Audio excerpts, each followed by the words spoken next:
Bonjour, c'est Laetitia de One Thing in a French Day à Paris. J'espère que vous allez bien et que vous êtes de bonne humeur. Aujourd'hui, lundi 5 mai 2025, cet épisode, le numéro 2505, s'intitule « L'exposé de Félicia sur le nucléaire ».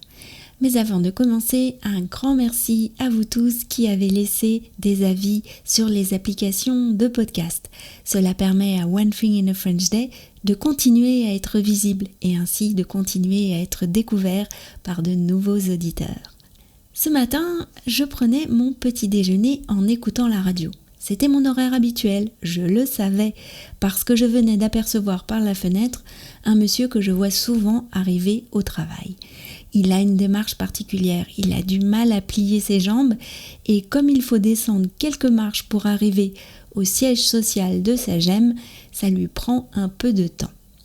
En écrivant ces lignes, je me rends compte qu'il pourrait tout à fait éviter ces marches en prenant l'accès par la pelouse. Peut-être s'impose-t-il cette gymnastique. À la radio, c'était le journal de 8 heures. J'écoutais distraitement et puis un peu moins distraitement quand j'ai entendu qu'une des 5 priorités du nouveau PDG d'EDF, Électricité de France, qui a été renationalisé en 2023, était le nouveau nucléaire avec la mise en service de 6 réacteurs EPR2. Le journaliste a expliqué que le coût de production passerait alors à 100 € du mégawattheure. Et ce prix me parle, comme celui actuel de 60 € et du prix d'amis de 40 € concédé aux revendeurs. Ce prix me parle parce que j'ai vu tout cela hier soir avec Félicia qui terminait de préparer son exposé sur les risques et les impacts du nucléaire pour son cours d'enseignement scientifique. Félicia a présenté son exposé ce matin en classe. C'était un exposé en groupe et sa partie était les impacts du nucléaire. Le coût de production faisait partie des impacts socio-économiques. C'est donc ainsi que j'ai appris que celui d'un parc éolien en mer dans le nord de la France était, lui, de 44 € le mégawattheure. Et c'est pourquoi j'ai pu m'étonner de ce coût de production de 100 €. La France est, je crois, le pays au monde qui dépend le plus de l'énergie nucléaire pour son électricité. C'est une décision qui a été prise par le président Pompidou dans les années 70.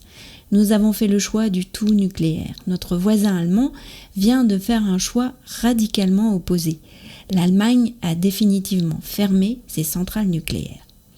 Quand nous étions à Dieppe pour les vacances, on pouvait voir depuis la plage, au loin, les 2 tours de refroidissement d'une centrale nucléaire. C'était la centrale de Penly.